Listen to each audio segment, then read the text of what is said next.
Forever Thursdays and Fridays continue today with our hosts, Bryan Duran and Gloria Darko.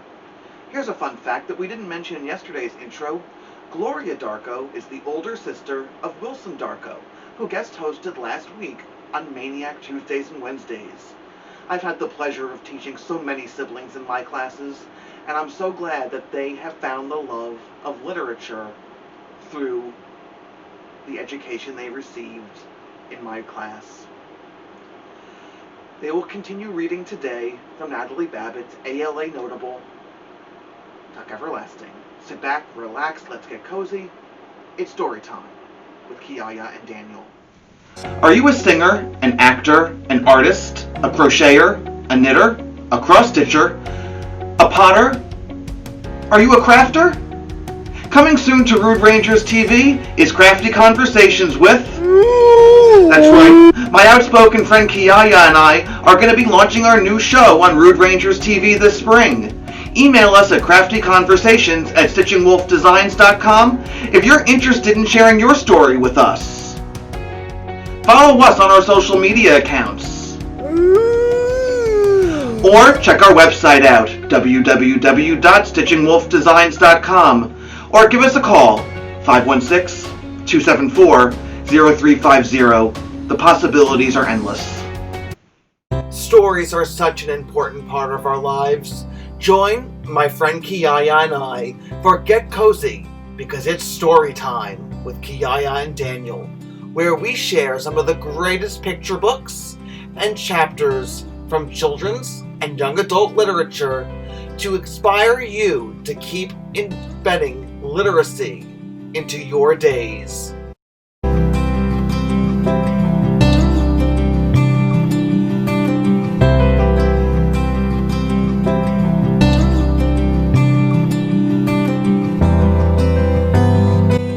I'm Daniel, and Kiyaya and I are here to share this all with you.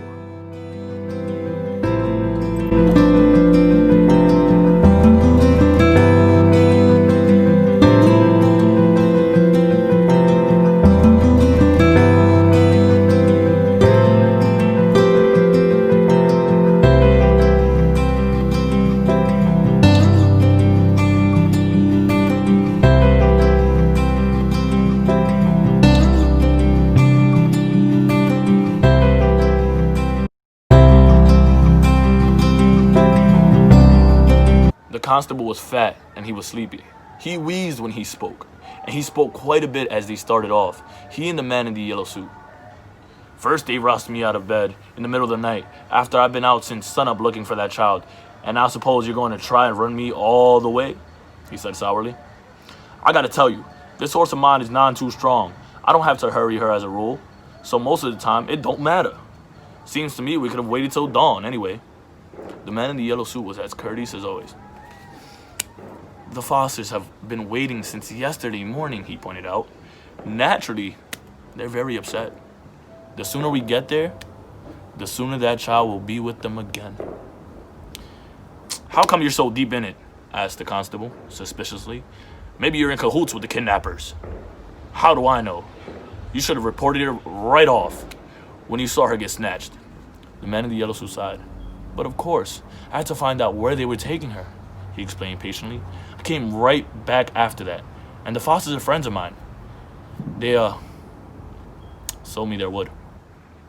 The constable's eyes went round. Well, I'll be, he said. What do you know about that? I didn't suppose they'd ever do a thing like that, friend or no friend. They're the first family around here, you know. Proud as peacocks, all of them. Family proud, and land proud, too. But they sold off, did they? Well, well. And he whistled in amazement. They thumped along in silence for a while, out around the wood and across the starlit meadow. Then the constable yawned deeply and said, You ready to tell me how long this is going to take? How far we gotta go? 20 miles north, said the man in the yellow suit. The constable groaned. 20 miles? He shifted the shotgun that rested across his saddle and groaned again. Clear up in the foothills? That's a fair way, all right. Whew. There was no reply to this. The constable ran his fingers down the gleaming barrel of the shotgun. Then he shrugged and slept a little in the saddle. Might as well relax, he wheezed, suddenly compassionable. We'll be riding there 3 or 4 hours. Still, there was no reply. Yes, sir, said the constable, trying again. It's something new for these parts, kidnapping. Never had a case like this before, that I know of. And I've been in charge going on 15 years. He waited. You don't say so, his companion said at last. Yep, that's a fact, said the constable with evident relief. Maybe now there would be some conversation. Yup, 15 years. Seen a lot of trouble in 15 years, but nothing quite like this. Of course, it's the first time for everything, as they say. We got a brand new jailhouse. Did you notice? Listen, it's a dandy. Give those folks nice, clean accommodations. He chuckled. Of course, they won't be there for long. Circuit judge will be coming through next week. He'll send him over to Charlottesville, most likely to the county jail. That's what they do for your serious crimes, 'cause we got a gallows for our own, if we ever need it. Keeps down trouble, I think. Just having it there. They never used it yet. That's because they take care of the serious stuff over to Charlottesville, like I say. The constable paused to light a cigar and went on cheerfully. What you got planned for that piece of foster land? Going to clear her? Put up a house? A store, maybe? No, said the man in the yellow suit. The constable waited for more, but there was no more. His sour mood returned. He frowned and shook the ashes from his cigar. Say, he said, you're kind of a closed-lipped fella, aren't you? The man in the yellow suit narrowed his eyes. His mouth, above the thin gray beard, twitched with annoyance. Look here, he said tightly. Would you mind if I rode on ahead? I'm worried about that child. I'll tell you how to get there, and I'll go on ahead and keep watch. Well, said the constable grudgingly. All right. If you're in such a ding-dang hurry, but don't do nothing till I get there. Those folks are likely dangerous. I try to keep up, but this horse of mine, she's none too strong. Don't see as how I could get her to gallop, even if I tried. I'm going to pause the story for 2 seconds so we can get a better lighting for us.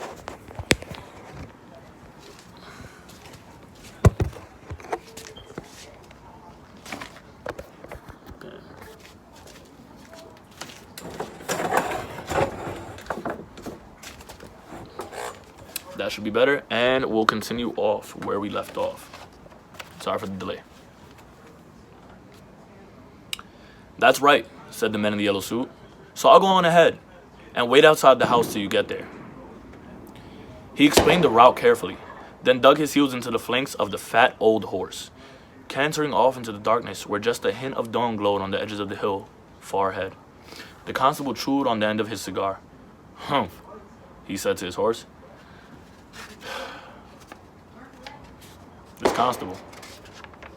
So as you know, the sun was going down, so I thought it'd be better for us to move it indoors. We'll start right where we left off at. On page 79, the last 2 sentences. The constable chewed on the end of his cigar. Humph, he said to his horse. Did you get a gander at that suit of clothes? Oh, well, takes all kinds, they say. And he followed slowly after, yawning, the gap between him and the man ahead lengthening with every mile. For the second morning in a row, Winnie Foster woke early. Outside, in the ring of trees around the pond, the birds were celebrating, giving the new day a brass band's worth of greeting. Winnie freed herself from the twisted quilt and went to a window. Mist lay on the surface of the water, and the light was still pale. It looked unreal, and she felt herself unreal, walking where she had, with her hair wild and her dress all crumpled. She rubbed her eyes. Through the dewy weeds below the window, a toad hopped suddenly into view, and Winnie peered at it eagerly. But no, of course it wasn't the same toad. And remember that other toad? Her toad? She thought now, almost fondly. It seemed to her that she had been away from home for weeks. Then she heard a step on the loft stairs and thought, Jessie! At once her cheeks flared. But it was Miles. He came into the parlor, and when he saw that she was up, he smiled and whispered, Good, you're awake. Come on, you can help me catch some fish for breakfast. This time, Winnie was careful not to make a noise when she climbed into the rowboat. She made her way to her seat in the stern, and Miles handed her 2 old cane poles. Watch out for the hooks, he warned, and a jar of bait, pork fat cut into little pieces. A big brown night moth fluttered out from under the oar's blades, propped beside her on the seat, and wobbled off toward nowhere through the fragrant air. And from the bank, something plopped into the water. A frog. Winnie caught just a glimpse of it as it sizzled away from the shore. The water was so clear that she could see tiny brown fish near the bottom, flicking this way and that. Miles pushed the rowboat off and sprang in, and soon they were gliding up toward the near end of the pond, where the water came in from the stream. The locks grated as the oars dipped and swung, but Miles was skillful. He rowed without a single splash. The dripping from the blades as they lifted sent rows of overlapping circles spreading silently behind them. It was very peaceful. They'll take me home today, thought Winnie. She was somehow certain of this and began to feel quite cheerful. She had been kidnapped, but nothing bad had happened. And now it was almost over. Now remembering the visits of the night before, she smiled and found that she loved them. This most peculiar family. They were her friends, after all, and hers alone. How'd you sleep? Miles asked her. All right, she said. That's good, I'm glad. Ever been fishing before? No, she told him. You'll like it, it's fun. And he smiled at her. The mist was lifting now as the sun poked up above the trees, and the water sparkled.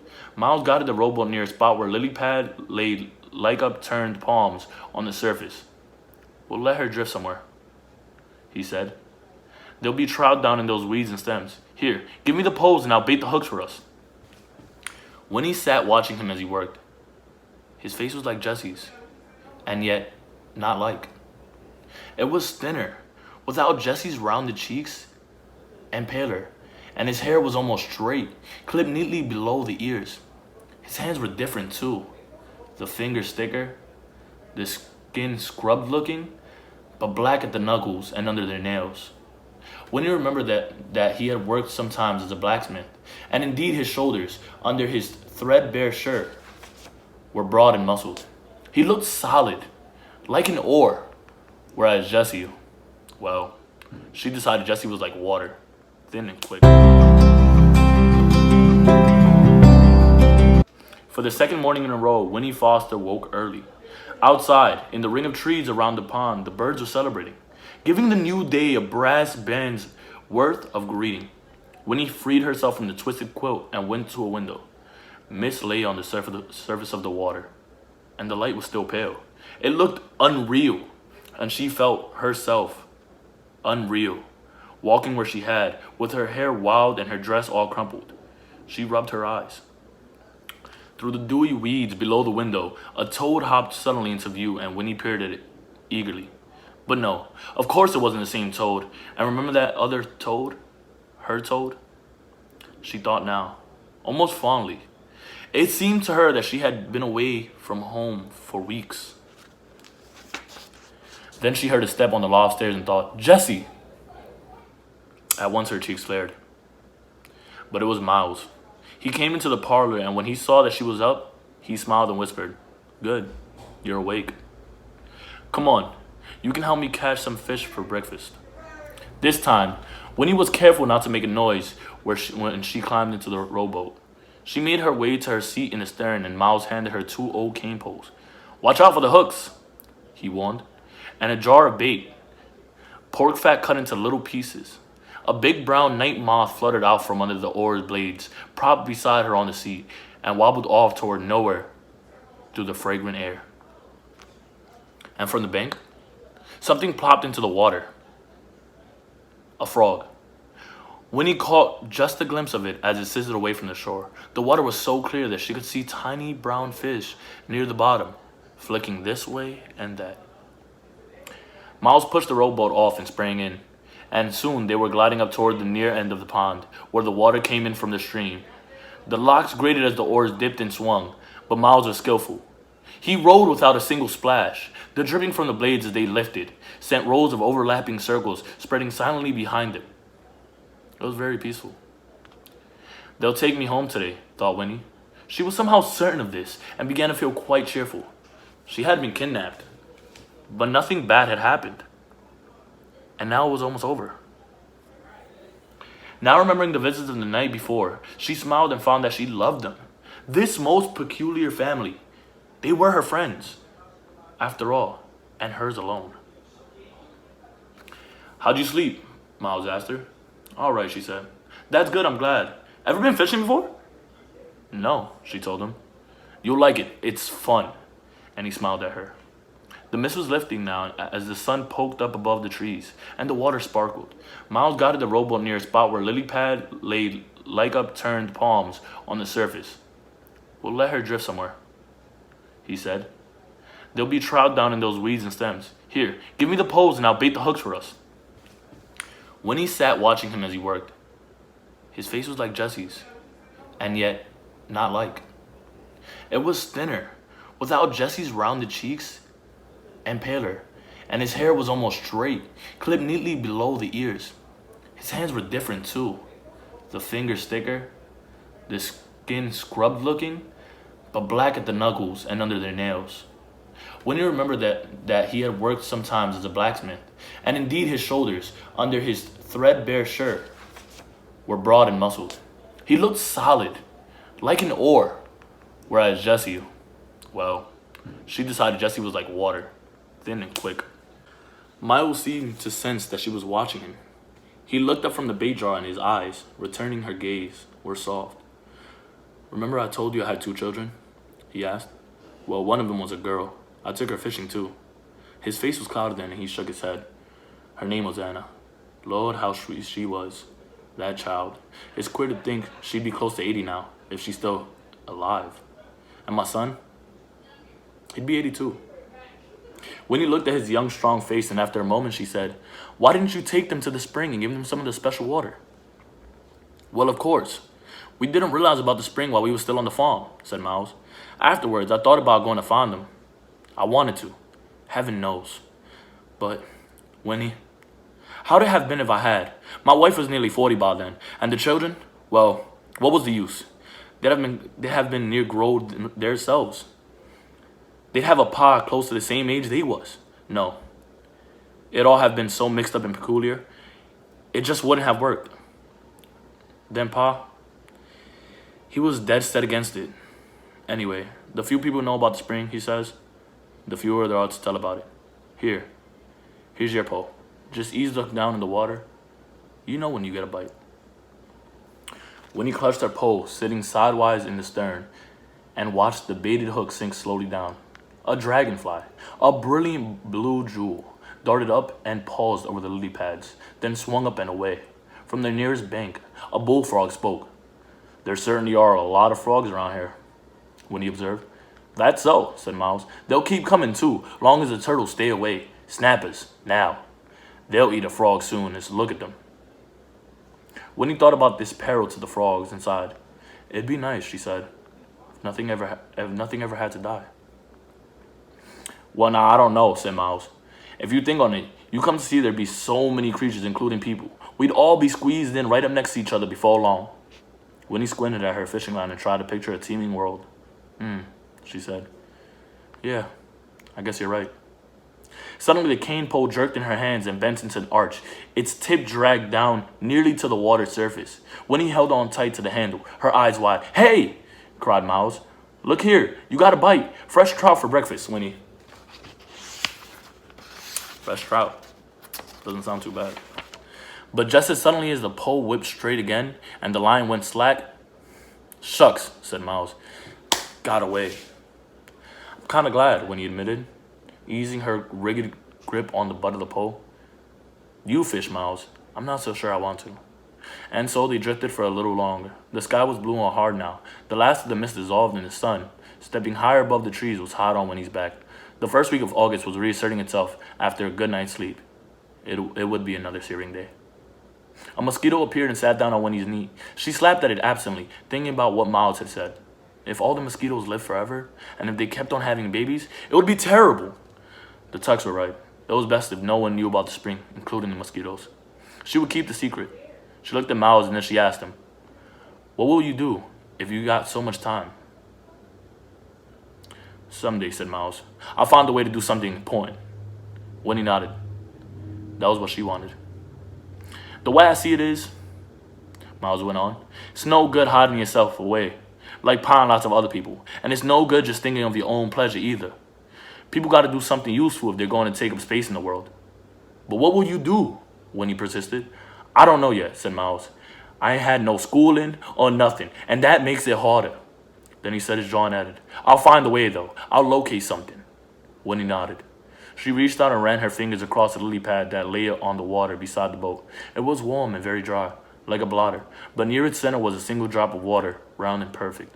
She touched the drop and brought her fingertip back wet. But the drop of water, though it rolled a little, remained as round and perfect as before. And then Miles caught a fish.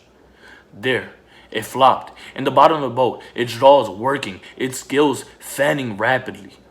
Winnie drew up her knees and stared.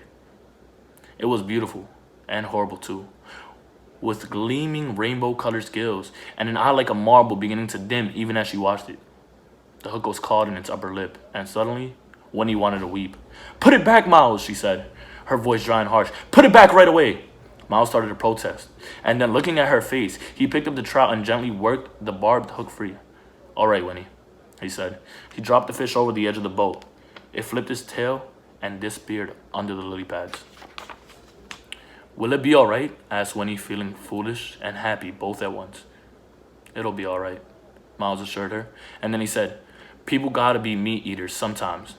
Though, it's the natural way, and that means killing things.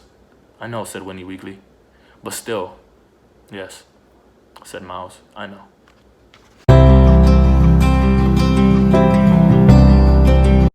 Chapter 18. And so there were flapjacks again for breakfast, but no one seemed to mind. Didn't get a bite, eh? Said May. No, said Miles. Nothing we wanted to keep. That was true anyway. And though Winnie blushed as he said it, she was grateful that he didn't explain. Never mind, said May. You're likely out of practice. Tomorrow, maybe. Sure, said Miles. Tomorrow. But it was the thought of seeing Jessie again that kept Winnie's stomach fluttering. And at last he came down from the loft, yawning and rosy, rubbing his curls just as May was piling the plates with flapjacks. Well, slug-a-bed, she said to him fondly, you come near to missing breakfast. Miles and Winnie been up for hours, out fishing and back already. Oh, said Jessie, his eyes on Miles. Where's the fish then? How come we got nothing but flapjacks? No luck, said May. They wasn't biting for some reason. Reason is, Miles don't know how to fish, said Jessie. He grinned at Winnie and she lowered her eyes, her heart thumping. It don't matter, said May. We got plenty without. Come and get your plates, everybody. They sat about in the parlor as they had the night before. The ceiling swam with bright reflections and sunlight streamed across the dusty, chip-strewn floor. May surveyed it all and sighed contentedly. Now this is real nice, she said, her fork poised above her plate. Everyone sitting down together, and having Winnie here, why, it's just like a party. That's the truth, said Jessie and Miles both together, and Winnie felt a rush of happiness. Still, we got things to discuss, Tuck reminded them. There's the business of the horse getting stole, and we got to get Winnie home where she belongs. How are we going to do that without the horse? After breakfast, Tuck, said May firmly. Don't spoil a good meal with a lot of talk. We'll get to it soon enough. So they were silent, eating, and this time Winnie licked the syrup from her fingers without pausing to think about it first. Her fears at last night's supper seemed silly to her now.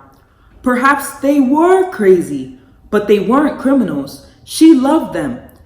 They belonged to her. Tuck said, "How'd you sleep, child?" And she answered, "Just fine," and wished for a fleeting moment that she could stay with them forever in that sunny, untidy little house by the pond.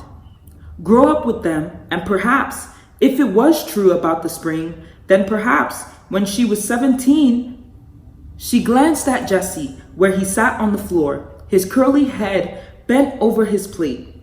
Then she looked at Miles, and then her eyes went to Tuck and lingered on his sad, creased face.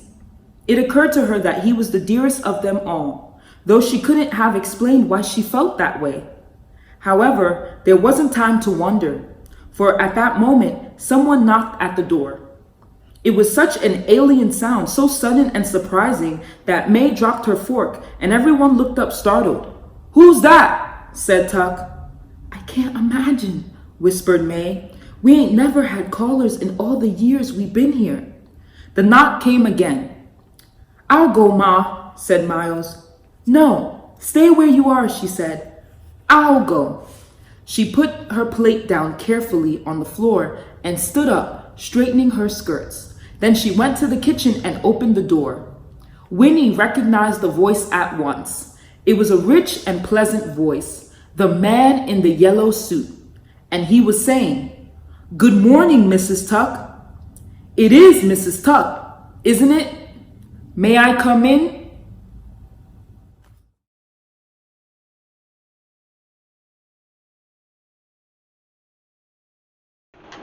Gloria, Bryan, thank you. The last 2 days have been incredible. And you may actually get to see Bryan again in some future episodes of Let's Get Cozy. Gloria, please let me know if you'd like to come back and guest host again.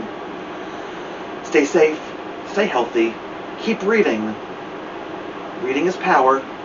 Get lost in the pages of a book. Forever Thursdays and Fridays continue next week with 2 more phenomenal guest hosts.